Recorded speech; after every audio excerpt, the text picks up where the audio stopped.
In the spring of 1775, the air around Boston was heavy with tension. The city was surrounded by British soldiers, red-coated and disciplined, their muskets gleaming in the sun.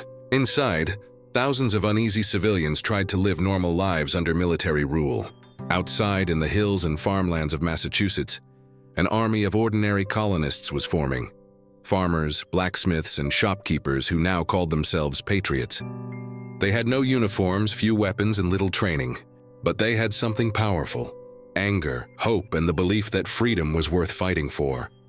This is the story of how the Siege of Boston became the first great test of the American Revolution. To understand how it began, we must look back to the years before the shooting started. The British colonies in North America had grown restless under British rule. For years, Parliament in London passed laws and taxes that angered the colonists. The Sugar Act, the Stamp Act, and the Tea Act. The colonists argued that they should not be taxed without representation in Parliament. Their protests turned into acts of defiance. One night in 1773, a group of patriots disguised as Native Americans boarded British ships in Boston Harbor and dumped chests of tea into the water, the event known as the Boston Tea Party. It was a daring act that shocked Britain and delighted the colonies, but it also brought harsh punishment. In response, the British government closed Boston's harbor and placed the city under strict military control. Troops marched through the streets, and British General Thomas Gage took command. To the people of Boston, it felt like occupation. The city became a symbol of British oppression, a place where freedom was chained by bayonets. Yet outside the city, in the nearby towns of Lexington and Concord, the spark of rebellion was about to ignite. On April 19, 1775, British troops marched from Boston to seize weapons hidden by colonial militias in Concord. But word of their movement spread fast.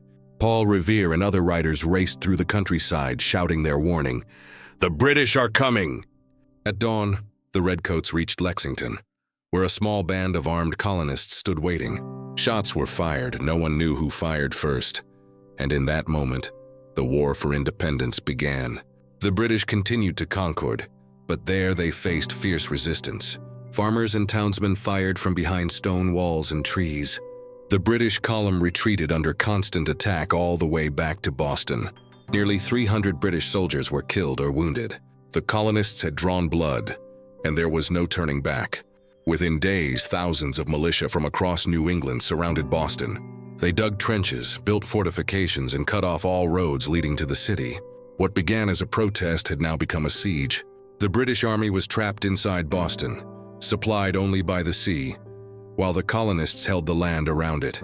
The hills overlooking the city became the front lines of a growing revolution.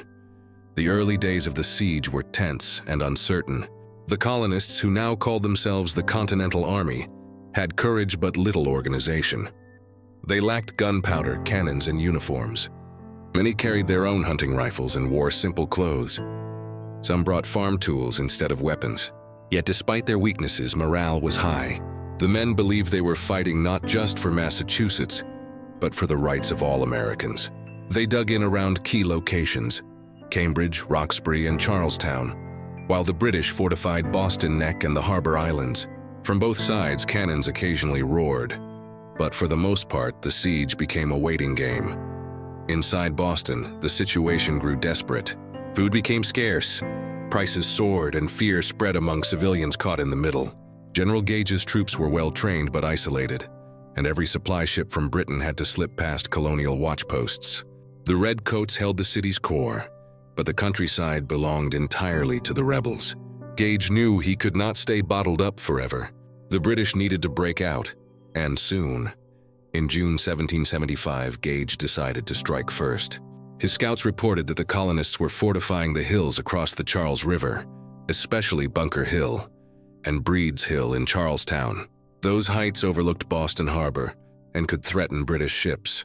To prevent that, Gage ordered an assault, but the colonists had moved faster than expected. On the night of June 16th, they secretly built a strong earthen fort on Breed's Hill. When the sun rose, the British were stunned to see an entire rebel position staring down at them. Gage immediately ordered an attack.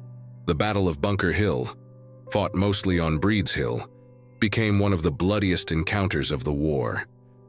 British General William Howe led his men up the hill in tight, orderly lines, their red coats shining in the summer sun.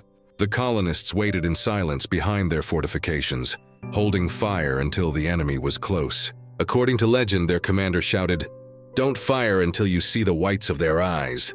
When the British came within range, the Patriots unleashed a storm of musket fire. The first and second assaults were torn apart by the deadly volleys. British soldiers fell by the hundreds, but the colonists were running out of ammunition. On the third assault, the redcoats broke through. The colonists retreated, fighting hand-to-hand with bayonets and clubbed muskets. When it was over, more than 1,000 British soldiers were dead or wounded, nearly half of their attacking force. The colonists had lost the hill, but they had proved something greater, that untrained farmers could stand against the might of the British Army. The news spread through the colonies like wildfire, inspiring hope and defiance. Even the British Parliament was shocked by the casualties. The siege of Boston continued, but the spirit of revolution had grown stronger than ever. As summer turned to fall, the colonists' army began to change. In July 1775, a tall Virginian named George Washington arrived in Cambridge to take command. The Continental Congress had chosen him as commander-in-chief of the new Continental Army. Washington immediately began imposing discipline and order. He turned a loose band of militias into a real army, organizing supplies, training men, and establishing a chain of command. He also faced the enormous challenge of maintaining morale during a long, cold siege. Many soldiers had enlisted for short terms, and supplies of food and gunpowder were dangerously low.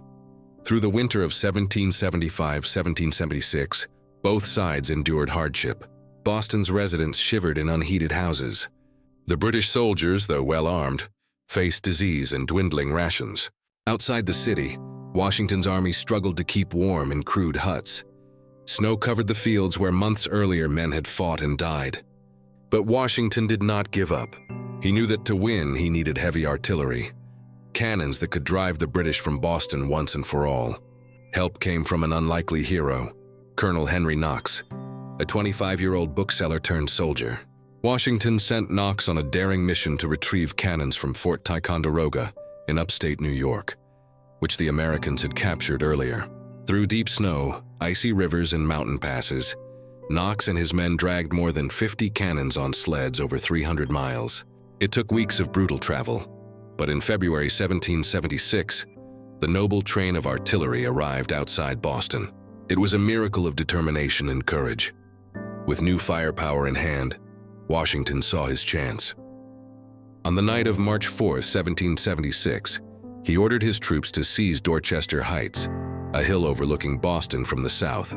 Working through the night in silence, the Americans built strong fortifications and mounted Knox's cannons there.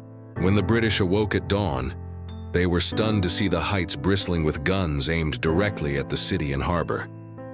General Howe, who had replaced Gage, realized that Boston was now indefensible.